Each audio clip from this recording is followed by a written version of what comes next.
Welcome to Massive Late Fee. And now your hosts, Mark and Carol.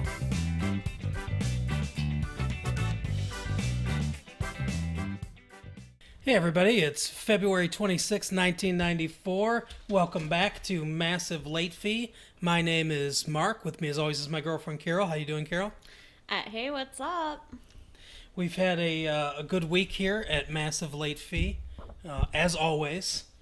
Let's get right into the news. This week, I read from my LA Times subscription, David Letterman wants Tom Snyder to host the show after his show on CBS. I don't know if it's going to happen. For those of you who are maybe just a bit too young to remember, although I'm sure that there are some of you in the audience that do remember, Tom Snyder used to host a show called The Today Show, which aired after Johnny Carson's Tonight Show. Okay. So it used to be NBC had the Today Show in the morning, then they had the Tonight Show at night with Johnny Carson, then the Tomorrow Show, that's what it was called, sorry, the Tomorrow Show. Oh. After the Tonight Show. Interesting. David Letterman actually replaced Tom Snyder with his own show that appeared after Johnny Carson's show in 1983, I believe it was. So now, last year, as most of you know, there was a big fight. Who's going to take over Johnny Carson's position on The Tonight Show? Jay Leno won, unfortunately. And David Letterman moved to CBS to host his own 11:30 show at CBS. And as part of that contract, he was allowed to produce the show that appears after his. So now he is on the lookout for who's going to host the show that's eventually going to appear after his. He said that maybe the first of next year would be as soon as they'd get somebody in. They're doing, I guess, a lot of exhaustive searching, but he is a big fan of Tom Snyder. Tom Snyder works at CNBC, which is NBC's cable channel. I don't watch it. I don't believe it comes on our cable package, but he hosts a show there. I think they do mostly news on CNBC. NBC says that he produces a lot of ratings for them, so they would fight pretty hard to keep him. Obviously, David Letterman's on CBS. That's a different network. So it looks unlikely that Tom Snyder will assume that role. But that was David Letterman's opining, saying he really likes Tom Snyder. So I guess we'll have to see what happens. Yep. The Olympics, obviously, is big news for CBS, the aforementioned CBS. It looks like they're going to shatter some records as far as ratings go for the Olympics. A big part of that is what they're calling Skategate. That's the Tanya Harding, Nancy Kerrigan sort of battle. Everyone's waiting for that showdown that's going to be coming very, very soon, end of this month. Cannot wait. And that is going to be very exciting. But besides that, they're putting up big ratings on a lot of the other events too. It looks like it's going to be the biggest ratings in Olympic history, so definitely a big win for CBS. Wow. The other thing, Carol, that I read about at the LA Times, and when we talked about that article last week, Rod DeBrow, he writes for the LA Times. So you got to find the LA Times or get a subscription to it like I did if you want to read his work. But anyway, he wrote an article, or actually I don't think he wrote this article, but there was an article in the LA Times that I think you'll enjoy that was critical of a movie that we did, Ace Ventura, Pet Detective. Well, anything that's critical of Ace Ventura, Pet Detective, I will enjoy. You are correct. The writer had a problem with the homophobic jokes in the movie. I can see that. I think the article was titled, "Hey Ace, homophobia is not funny," or something like that. And it just pointed out how he had kissed Sean Young's character, but I can't remember her name off the top of my head now. But he kissed her character, found out it was a guy, and there was this long extended montage of him throwing up, brushing his teeth, all this kind of stuff. Showering. Yeah. The person pointed out that Jim Carrey's a talented comedian, and it was unfortunate that he felt he had to use homosexuality as a punchline in a movie. And they pointed out how with Philadelphia, other things like that, Hollywood had taken big strides in positive directions for positive depictions of homosexuals. But this was another example of the bad things that Hollywood does sometimes as far as homosexuality goes. Yeah, step back. 2 steps forward, 1 step back. So it was a big criticism of that film. Now, on to our TV picks of the week. It's a little more happier news. This week, I watched The Fresh Prince of Bel-Air. This is in its 4th season, obviously, and it's a very popular show for NBC. Will Smith he started out, I remember when I was pretty young when he came onto the scene with DJ Jazzy Jeff and did Parents Just Don't Understand, Nightmare on My Street. I love Nightmare on My Street. Yeah, that's there's an interesting story behind that. That was supposed to be for the movie, and they recorded it. They wanted a hip hop track or a rap track for the movie, and they recorded it, and then the New Line Cinema that does Nightmare on Elm Street, they decided that they weren't going to use it. They wanted to go with the Fat Boys cover, Freddy's Better Watch Out for Freddy or something like that. Okay. Get Ready for Freddy. That's what it was called. Get Ready for Freddy. That was the Fat Boys track that did end up on the soundtrack. So they created a music video, Will Smith and DJ Jazzy Jeff, and they created the song.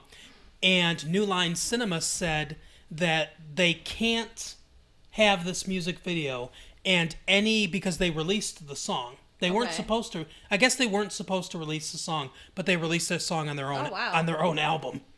And New Line Cinema said you have to have a disclaimer that this has nothing to do with Nightmare on Elm Street, Freddy Krueger, and it's not sanctioned by us because they thought that it would take away from the sales of the Fat Boys song that they commissioned for the film. Well, the disclaimer is really not going to matter when it comes to sales. Well, I think it's dumb too because the Will Smith DJ Jazzy Jeff song was much more popular in the late 80s and then into the early 90s, and I think it's not talked about a lot now, but I think it remains much more popular than Get Ready for Freddy.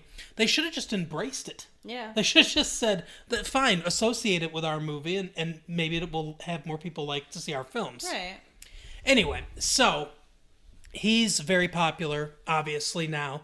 Looks like he might start to branch out into films. I know he was in that 6 Degrees of Separation movie. He was very good in that. And I think, that he might do some more things in movies. I think his show, obviously, is super popular right now. But the title of this episode was You Better Shop Around. And in it, Will Smith goes with Carlton and Uncle Phil because Uncle Phil is shopping around for a new car. Uh-huh. Carlton's trying to get him to buy this boxy, fuel-efficient, kind of bland car. So a Carlton car. Yes, exactly. And Will wants him to get this flashy kind of sports car. And he lays on this big sales pitch because Will wants to borrow the car. Right, of That's course. a big reason why he wants him to get it. But he lays on the sales pitch about remember when you were young and, the wind blowing through your hair and all this stuff. And Robert Guillaume, who played Benson on the TV show Benson, and for those of you who remember when you were a real little kid like me, Soap, the TV show Soap, which was great, he played the same character, Benson, on that show. The weirdest sitcom spinoff ever, because somehow he went from being a butler on Benson to being assistant to the governor on his own show. Wow. Benson. But anyway, so he's guest starring as the car salesman. He kind of hears what Will's doing, and he comes over and says, hey, that was pretty good. And he writes out a check and hands it to him for $1,000. And he says that's the commission on selling one of those cars. And then he's like, wait a second. He takes it and he rips it up and says, oh, I can't give commission to people that aren't salespeople. And basically he says, you should come and work for me as a salesperson. Will doesn't want to at first because obviously he's in college. Right. So he ends up convincing him to come work for him on the weekends, on Saturday and Sunday when he's not in school. So he does. He starts selling a lot of cars, making a lot of money. And it's like slowly he convinces him, oh, you should just quit school and work for me full time, make all this money. Sleazy. What a terrible thing to do. Yeah, he's not exactly, well, he's a car salesman. So right. He's definitely playing that sleazy role to the hilt. But obviously Uncle Phil and Aunt Viv don't think it's a good idea. Carlton doesn't think it's a good idea. Will kind of makes the argument that you go to college to find out what you want to do with your life, and I'm really good at selling cars, and I'm making a lot of money doing it, so why shouldn't I just do it? Uncle Phil sort of relents. Aunt Vivian calls her sister, Will's mom, and eventually she shows up to chew him out and make him go back to school. So Will and Uncle Phil sort of have this conversation about how school is about finding out who you are and all these kinds of things, and that, he came here to have a better life, and being a car salesman wouldn't accomplish that, and that sort of ends the episode. I thought it was weird, though, because you don't have to go to college to find yourself necessarily. That's sort of just part of growing up. And he was really good at it, and he was making a lot of money. Yeah, who's to say that he's going to make that much money with whatever degree he gets in college? Exactly. And he liked doing it because one of Uncle Phil's points was you need to find what your passion is in college. But he seemed like he was having a good time being a car salesman. Right. The one thing that I will point out is that Robert Guillaume's character made him fire one of the salespeople actually turned out to be Robert Guillaume's brother. And so he fires him, and all his kids, he's got 6 kids, He's a single dad. Their mother died. Yeah. So at first Will doesn't want to do it, but then he starts to enjoy firing people and enjoy being kind of a boss type character. So Uncle Phil points out that the job did not really bring out his best qualities. Oh, that's true. So, that's definitely something to think about. But like always, it wasn't the best episode of The Fresh Prince I've ever seen. It wasn't the quote unquote most special episode. It's a very funny show, but they get serious sometimes as well. But it was another solid episode of The Fresh Prince of Bel-Air. So if you haven't seen the show, definitely check it out. And obviously, if you like the show, we agree it's a very good show. Yeah. So Carol, she saw. Yeah, I watched The Simpsons. Right. And it was a good episode. I enjoyed it. So starts out that Homer's at work at the plant, and every single other employee has won Employee of the Week at some point or another. So he knows that today is his day because it's in the union rulebook that everyone gets to win it at least once. Right. But Mr. Burns gives Employee of the Week to a steel rod or aluminum rod. I think it's a carbon rod. Carbon rod. It's the one of the plutonium things. Yeah. Instead of Homer. So, huge slap in the face. He's, obviously not feeling great about himself, not in the best mood at all. And, his family helps him as always. Not really. Right. With his self-esteem, exactly. Bart draws insert brain here on the back of his head. Yeah, and then then it goes kind of the absurd, with him rolling around on the floor like a dog. But that's one of the things I like about the show is the show has a lot of different we're in the 5th season of The Simpsons, which is just one of the funniest shows. I almost can't even imagine the show ever not being good. Yeah. But it's one of the funniest shows on TV. But I like they have a lot of different types of humor. They'll go very absurdist sometimes, like you pointed out with that. There's a lot of satire, especially politically or pop culturally bent. Yeah. There's stuff that are just kind of standard one-liners. There's farce. There's a lot of different types of humor that they'll cram into each episode, which is just tremendous. So, yeah, then, he's at the bar getting drunk.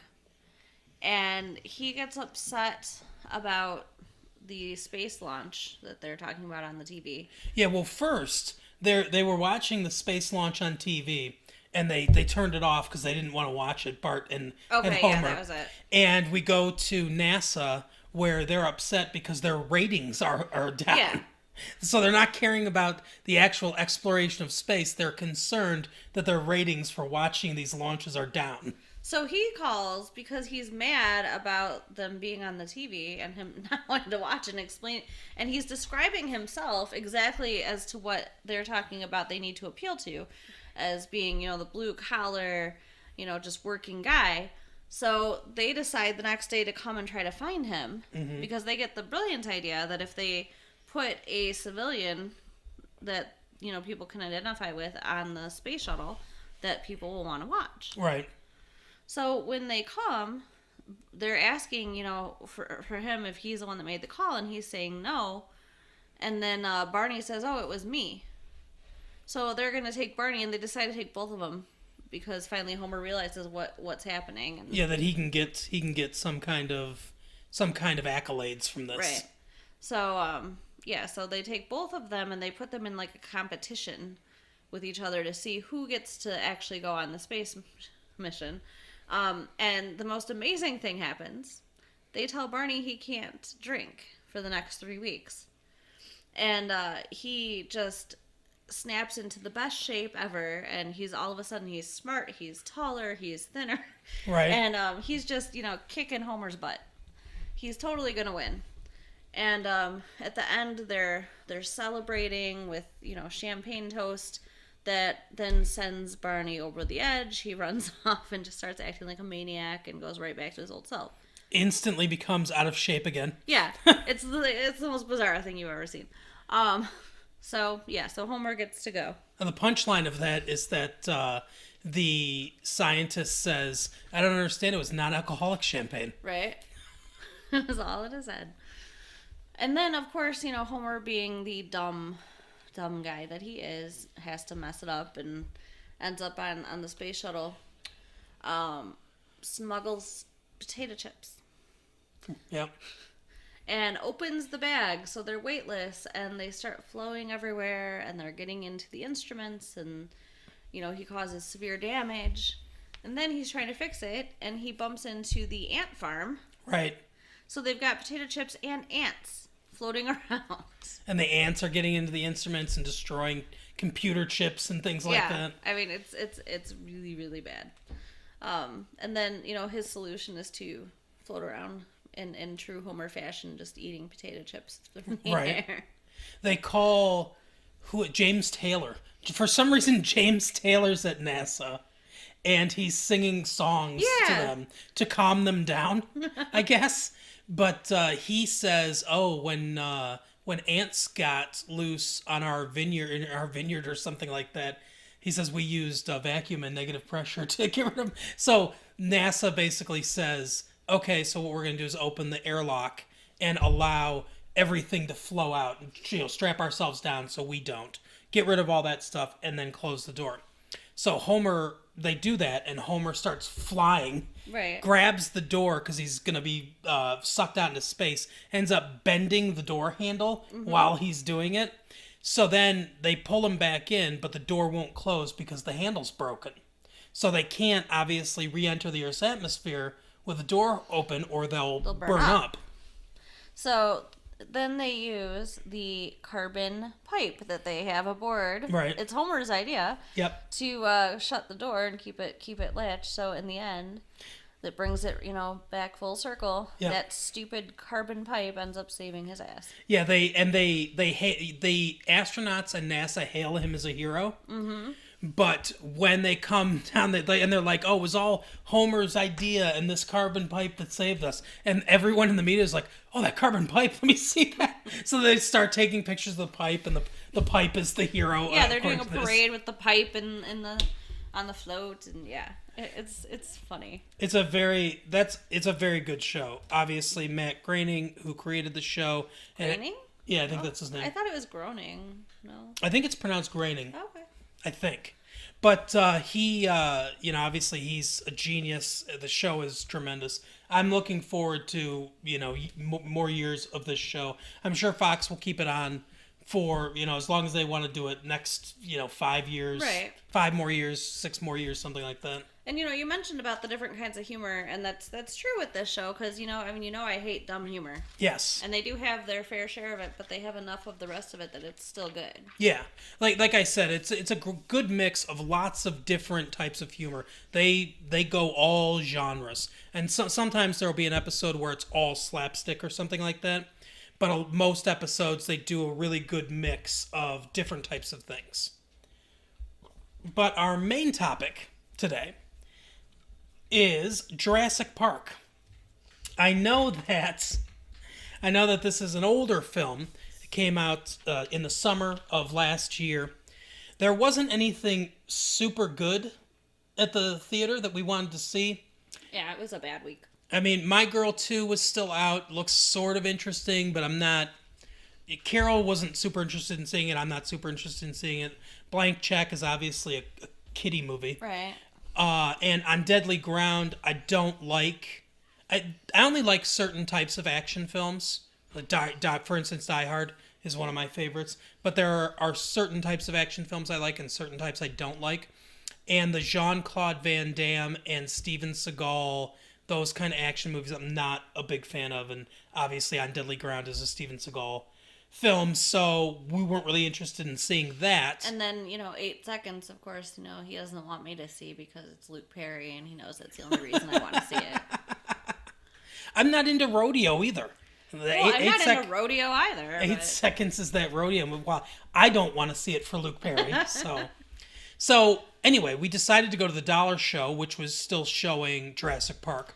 Amazing movie. Yeah, we've both seen it before, but we watched it again. I'm sure you guys have seen it as well. So I guess this will be sort of a retro-y kind of thing. I don't know if it's old enough to say retro, but sure. Well, it's almost not quite a year old. It's about It's not even out on video yet. 9 months or something like that. It's been out in the theater. Anyway, obviously tremendous movie. One of the greatest achievements of special effects. Yeah. That I've ever seen, just right off the bat. Breathtaking. What they did with animatronics and what do they call it? It's the computer CGI? Yeah, the computer effects that they do, mixing it in with those two things, just absolutely astounding.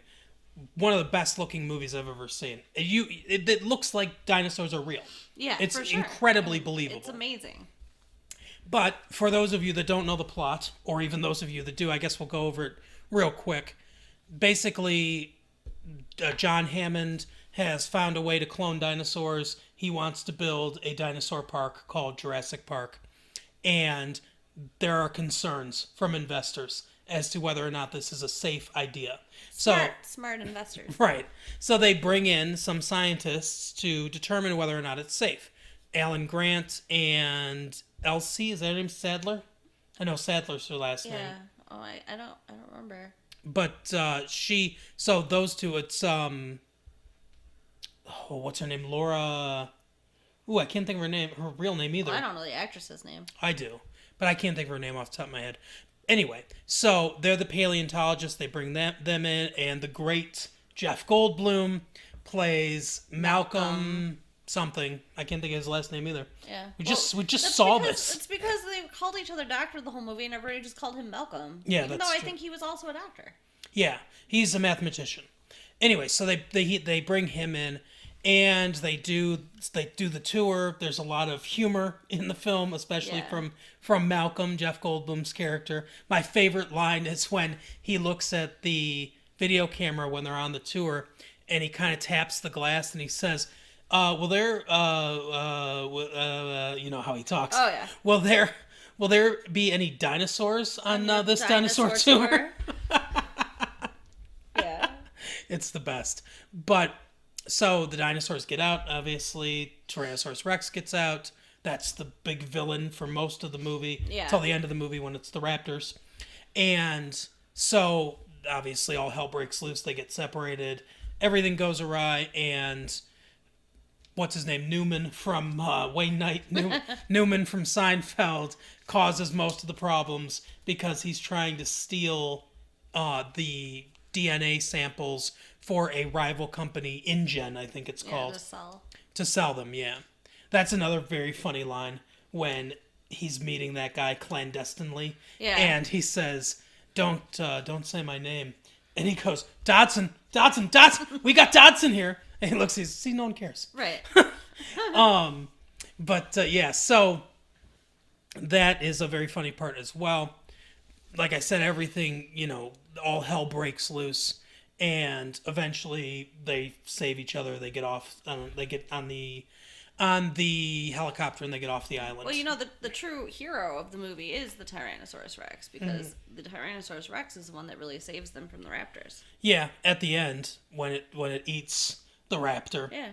You know what I noticed? Somehow that Tyrannosaurus Rex gets inside that building with no explanation.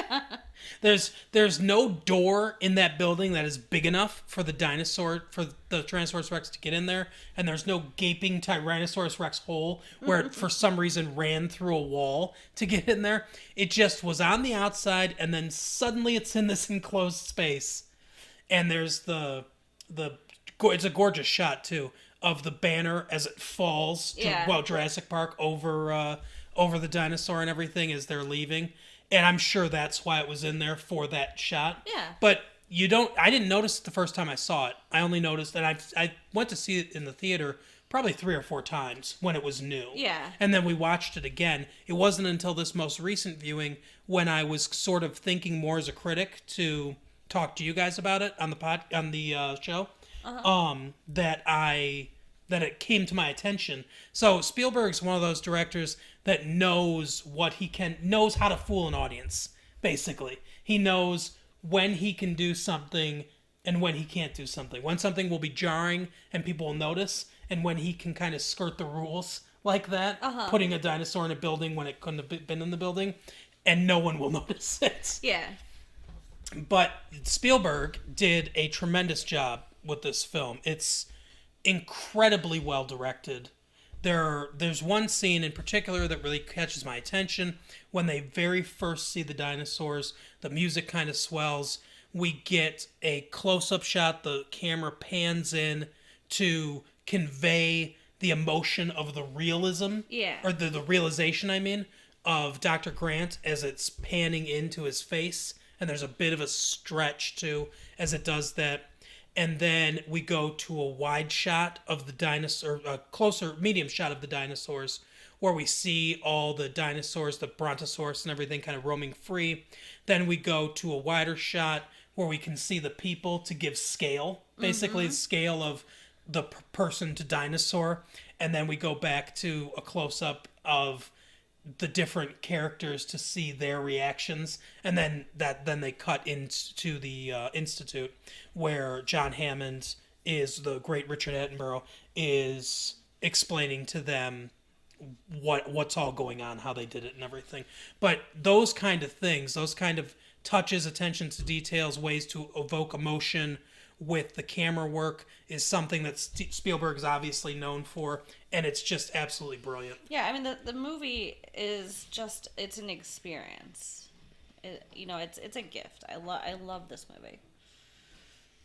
And, I don't know, I mean, it's beautiful, but it's also terrifying. And I'll never forget the first time I saw it. I saw it with my mom. And at one point, I think it's when the Tyrannosaurus Rex is after the kids in the car, but she grabbed my arm and she was digging in so hard she was hurting me. Like, I had to stop. I had to get her off of me. And our friend that was with us, this big, tall, thin guy, he's like curled up in the fetal position in this movie theater seat. It was hilarious. Oh my gosh. It's one of those movies that, like, I saw it for the first time with my friend Mike, I think. And I think I went to see it with my mom, too. But then you and I saw it together before even this last time that we saw it. I remember I went and said to one of my friends, "You got to come see this movie." And I went. It's one of those movies that you see it, and then you see it a bunch of other times because you bring other people you want to everyone the theater. to see it. Yeah.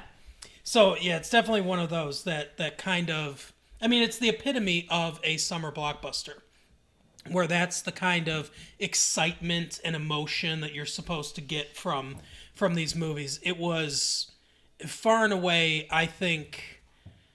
I don't know. It's hard to say. I was gonna say it was the best movie of the year in '93, but it's tough. There's a lot of competition. I mean, Philadelphia came out that year as well. It's the best movie. I'm sorry. You think it's better than Philadelphia? They're different, but I think, yeah, I mean, Philadelphia is better in certain aspects, but I mean, overall, taking in the whole movie, I gotta say Jurassic Park is better. Well, it won't win the Academy Award.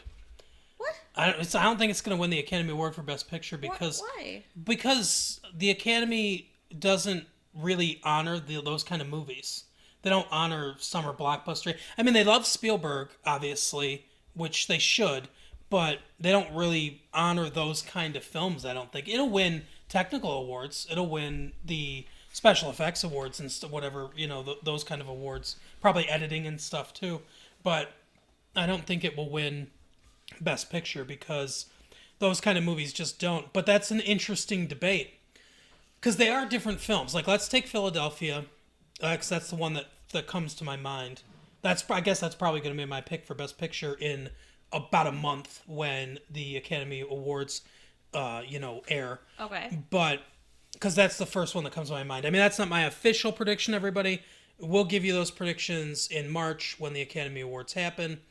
But just off the top of my head, it was the first one I could think of. Probably because it came out in December, so it came out fairly recently. Yeah. But so if you look at that movie and you look at Jurassic Park, yeah, they're definitely different. Which one's a better example of the art of filmmaking, do you think? Jurassic Park, for sure. But why? Because of the special effects, because of the dramatic tension, because of the, I mean, like, there's not a time in that movie when you're not just completely engaged and engrossed. I mean, Philadelphia is a fantastic movie, fantastic acting, great story. It's socially relevant. I mean, there's a lot of great things about it. It's emotionally gripping too. Yeah, but it's not quite the same level as Jurassic Park. See, I think I kind of agree with you. Even though I think that it won't win for Best Picture, I think if you take everything into consideration from the art of filmmaking, is Philadelphia better acted, Denzel Washington and Tom Hanks? Probably. I think if I remember correctly, Jason Robards is in that too. I think he plays the boss, the head of the law firm where he works, where he gets fired. Are they better actors? Do they do a better job in their roles than Sam Neill and Whatever her name is. Laura something, I can't think of her name, and Jeff Goldblum and Richard Attenborough? Do they do a better job? Probably. I would say probably. It's not a huge gap. It's not like in Jurassic Park the acting's bad. The acting's good in Jurassic Park, but I would say they probably do a better job in Philadelphia. At the same time, they have a little more to work with as far as emotionally charged scenes and stuff like that. You're comparing apples and oranges. I mean, with what they have to work with, I wouldn't say that they did any less than the actors in Philadelphia. I would. Because their faces, like, the reactions that they have to things, I mean, I feel like they're very, moving and believable. And just because they don't have times when they're sitting there, having emotional moments and crying and stuff doesn't mean that it's not as good. Well, I agree that that's not why it's not as good. I just happen to believe that Denzel Washington and Tom Hanks in particular were better. That their performances elevated an already strong script into something even better. I don't think that the performances in Jurassic Park necessarily elevate the material. I think it's the same movie with other competent actors, with other good actors. I mean, they have to be good. The one exception might be Jeff Goldblum. I don't know if anyone can do what Jeff Goldblum does in that movie. Yeah, he is hilarious. But everyone else is giving and this is not a slam to Sam Neill or anyone else, but I think they're giving a standard performance. What you would expect from a good actor in that role. I think you could put any other good actor in that role and it would be the same movie. I don't think you could take Tom Hanks or Denzel Washington out of Philadelphia and it would be the same movie. Okay, I will give you that. So I think the acting is probably better in Philadelphia, but that's it. That's the only thing I think that Philadelphia has on Jurassic Park. If you look at the artistry of the filmmaking as far as angles and camera movement, things like that, the cinematography, the lighting, if you look at the special effects, if you look at how all of this is blended together, I think Jurassic Park is probably a better made film, a more, not, I don't want to say competently made film because they're both competently made films, but just a better made film, a film that shows more artistry. The Jurassic Park is more of a director's movie. Steven Spielberg has more of a hand in this film For sure. than the director of Philadelphia, and I don't even remember who it is, had in that film. I think that film is more of an actor's film. And like I said, the acting really elevates it. And the script, too, because the script is very strong. Yes. But I think Jurassic Park's more of a director's movie, and you can feel Steven Spielberg's handprints all over the film and his genius all over the film. So yeah, I agree with you, though. I think on the whole, outside of the acting, everything else, I think Jurassic Park is a more monumental achievement in film, but it won't win Best Picture, unfortunately. We'll see. I mean, I suppose it could. If there's one big rollicking summer blockbuster that could win Best Picture, it would be this movie, but I don't think it's going to. Okay. Anything else that you want to say about Jurassic Park? I mean, it's sort of well-worn territory, but yeah, go ahead. So I have a question. Okay. I've always had, like, every time I see this movie, I've kind of debated over the relationship between John Hammond and Dennis, I think is the guy. Mm-hmm. At one point, he says under his breath, like, Dad. Do you think that he is his dad, or do you think he's just being sarcastic? I think he's being sarcastic. I think that Dennis is a person that maybe Richard Attenborough, John Hammond, who directed Gandhi, by the way, a fantastic movie. Richard Attenborough did. But anyway, I think this is the backstory that I kind of get, and obviously it's all hinted at. None of this is actually in the film, but my feeling is that Dennis came from some kind of broken home or something like that, where maybe even an orphan, where he didn't have a lot of positive role models growing up, which is part of the reason why he's doing this, even though he knows how dangerous what he's doing is. Right. So I think that that's sort of his background. I think that John Hammond found him as a brilliant programmer, because obviously he's a genius. Right, He's for the sure. he's the one that, even though it fails, it only fails because of him, basically. But he's the one that designed all this security protocol. He programs the computers. He's obviously a genius. I think John Hammond found him when he was young, brought him into the company, and fostered him along. And they have sort of that type of relationship, a closer working relationship, because they've worked together a lot, and he's put a lot of trust in him. Mm-hmm. And I think he sort of fostered him along. Yeah, because, I mean, he's kind of almost lecturing him at one point, too, but these are your problems, Like, Yeah, exactly. So I think that they have that sort of relationship where it's almost like a father-son relationship, but I don't think they're actually biologically related. Right. I think he kind of fostered him along like that. And, that's why he puts all this trust in him. Obviously, misplaced trust. But, yeah, that's my feeling on it. What's your favorite scene in the whole movie? Wow. That is a tough one, because there are a lot of great scenes. I mean, that Tyrannosaurus Rex foot coming down into the mud, that's iconic. The couple that I've mentioned so far that are funny, are great scenes. The Mr. DNA when he's up there, dinosaurs, that kind of thing, where they explain how it all happens and everything. That is tough. My favorite scene in the movie. I would say my favorite scene is probably. I know what your favorite scene is. You think you do? Your favorite scene is probably where Jeff Goldblum is sitting on that table with his shirt open. No, it is not. Oh my. I think my favorite scene, and just I think this blends a lot of different things together, is when they see the Tyrannosaurus Rex and they're speeding away from it. And Jeff Goldblum says, must go faster, must go faster. And you see the dinosaur in the side mirror where it says objects may be closer than they appear. And it's just, I think all of it, because that's the humor, that's the emotion, the excitement of the movie, and the artistry of the way everything's framed, the way that side mirror is framed, the way their faces are framed, the interplay of the camera and the actors. I think all that kind of blends together to sort of encapsulate everything that's great about that film. So that's Okay. probably my favorite scene. That is definitely one of the best.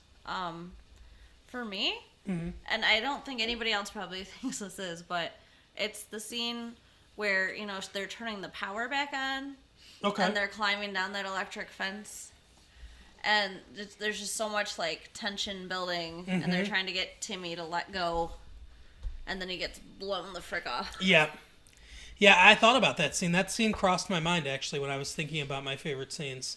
The one thing I don't like about that scene is it's another one of those things that Spielberg knows he can cheat on, but it is a cheat. He would not have been electrocuted when the electricity came back on, What? because he's not grounded. The only way he'd be electrocuted is if he were on the ground. If he was touching some kind of metal that was also grounded. He was just holding on to the wires that go across the fence. If you got electrocuted every time you held the wire where electricity is going through, if you weren't grounded, then those guys that work on the electrical lines would get electrocuted all the time. Really? Yeah, you'd never be able to touch it. The only way they get electrocuted is if they come in contact with, a piece of of something else that's grounded. That's actually, grounded. Yeah, you can't. That's one of the basis or the basics of electricity. So you're telling me that if somebody leapt from the ground onto an electrified fence, nothing's going to happen to them? I don't think so. No. Huh. And if he jumped, just let go and jumped off of it, he wouldn't have gotten electrocuted either. It was only if he had put a foot on the ground while holding it, then he would have been grounded, and then he would have been electrocuted. Interesting. Yeah, so that's another one of those cheats, but yeah, that's one of those things that Spielberg knows he can do. I was electrified by a fence once. You were? Yeah. How? I was at my aunt and uncle's farm, and they had cows, and they had an electric fence. And my uncle assured me that the fence was off and that I could pet the cow. And they handed me a frickin' carrot to feed to the cow. And they did not expect me to put the carrot on the fence, but I put the carrot on the fence. So not only did I touch it, I touched it with a wet carrot. So Right? yeah, I actually flew backwards too. Wow. Yeah. You're lucky. Yeah. Because, that kind of stuff can stop your heart. Yeah, it did not feel good. Most of the time, when people get, hit by lightning, a lot of them will live. The danger is that surge of electricity sends your heart out of rhythm into a dysrhythmia. Okay. If doctors can get your heart back into a normal rhythm, most of the time you're okay. There's not any extreme long lasting problems from it. I just felt like it hurt, it was kind of physically painful in my arm, and I kind of felt like a vibration for a while. I got electrocuted once, but nowhere near that severe. It was from a socket. Okay. That I think the wire was broken or something like that. So it wasn't a lot of voltage coming through. It was low voltage. But I touched it and I felt that vibration all of a sudden in my hand. And it's almost it's like a tingling feeling. And then it's tingling but also hot kind of feeling. Okay. And then you just kind of like your whole body just kind of vibrates, and it leaves like a weird taste in your mouth. That was my experience with it. So be careful out there with electricity, guys. Right? Yeah, don't play with wires. But if you don't have anything else for No. Jurassic Park, then I mean, I could talk about it all day, but we can be done. it's a great movie. Obviously, it's still at the Dollar Theater. I think it's still at some first run theaters as well. But definitely check it out at the Dollar Theater. Save yourself some money. For sure. If you can, I assume that will be on video in, I don't know, a while after it gets out of theaters. So it could be 6 months from now or something like that. Yeah, probably a while. But we will finish this week, as we finish all of our weeks, with our blockbuster pick of the week. We have a... this is sort of a different take on our blockbuster pick of the week. There wasn't a lot of great things at Blockbuster. We thought about talking about an older movie, but we decided not to. Although, every once in a while, we will go into the past to recommend something that's not necessarily on the new release shelf that we think is something that's valuable for you guys to check out. But this week, we are talking about Needful Things. The movie based on the Stephen King book that came out last year, starring Ed Harris and Bonnie Bedelia and Max von Sydow as Leland Gaunt. I don't recommend this one. Yeah, no, it was pretty boring. Carol didn't even finish it. Couldn't do it. She expressed interest in seeing it, even though I told her I saw it in the theater and it wasn't very good. See, I love horror movies, and I just figured that you didn't love horror movies the way that I love horror movies. But I love Stephen King. That's a big part of the reason why I don't like this movie.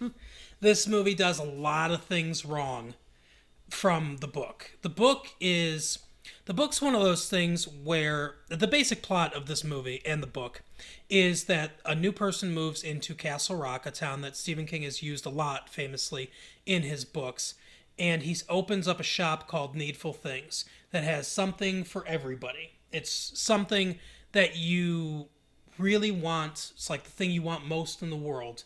He knows it, and he has it. And it, with each person, it can give you visions or just in the book, in the movie it's more visions. In the book it's more of a deep emotional feeling, almost like being in what do they call it? Meditation. Okay, yeah. Where like you're in a Zen type area. You close your eyes and the things you're seeing are what you're picturing.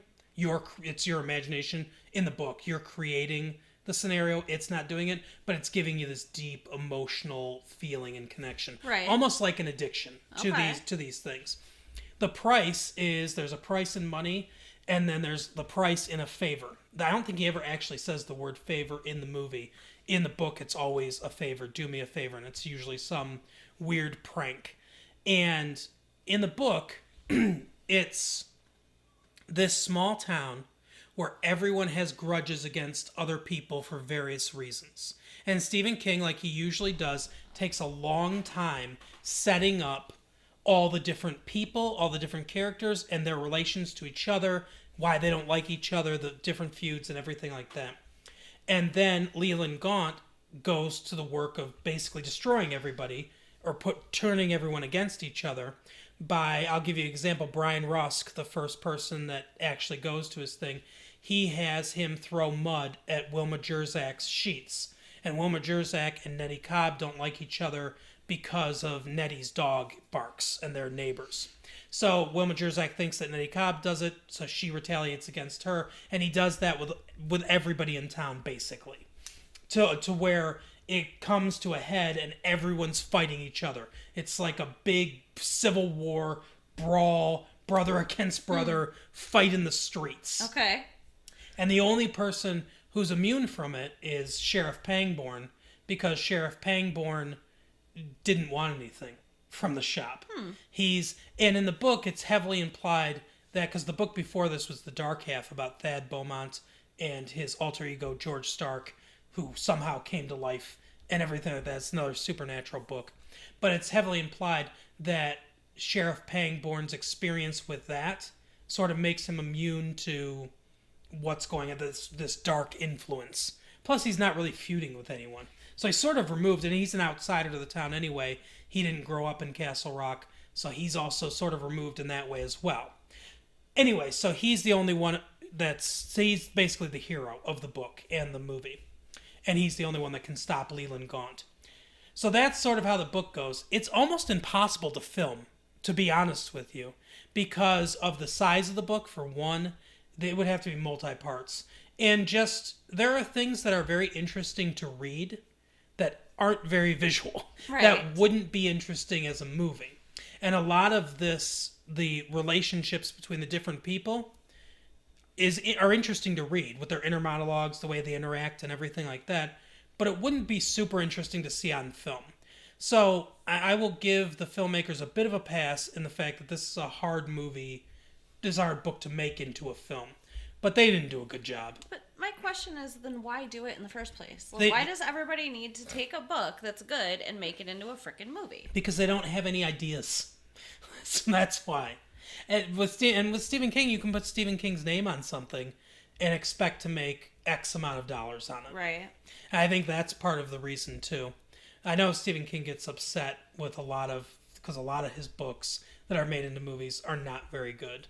There are obviously notable exceptions. Carrie, the first one Brian De Palma did, was very good.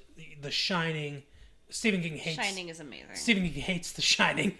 Hates Stanley Kubrick's The Shining. That's what he calls it. Love it. But anyway, but it is a great movie. It's just not exactly like the book, but it is a very good movie. But anyway, so yeah, they think they can make a certain amount of money on it, but it's not good. It's boring for the most part, and when it does ramp up, it doesn't get super exciting. They take lines from the book, but they place them in different places, and they're out of place. They don't make a lot of sense. There's just a lot that they did wrong here. It's basically like they took the book, they threw it against a wall, and they said, okay, this will stick, and this will stick, and this will stick. And then they tried to cobble together a film out of it. Okay.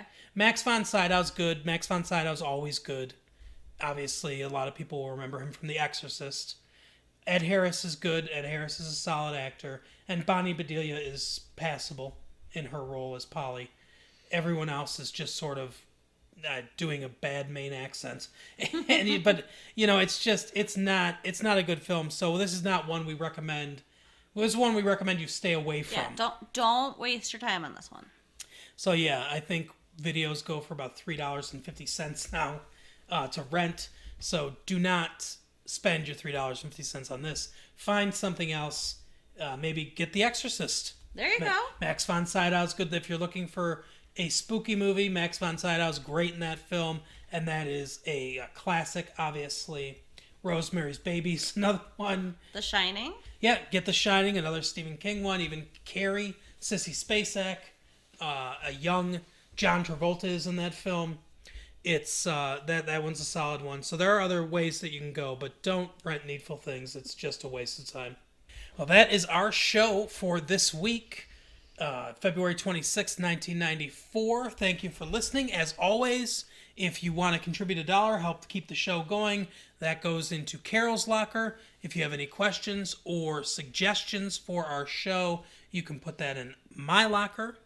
And we will see you next time on Massive Late Fee. Thanks for watching. Thanks, everybody.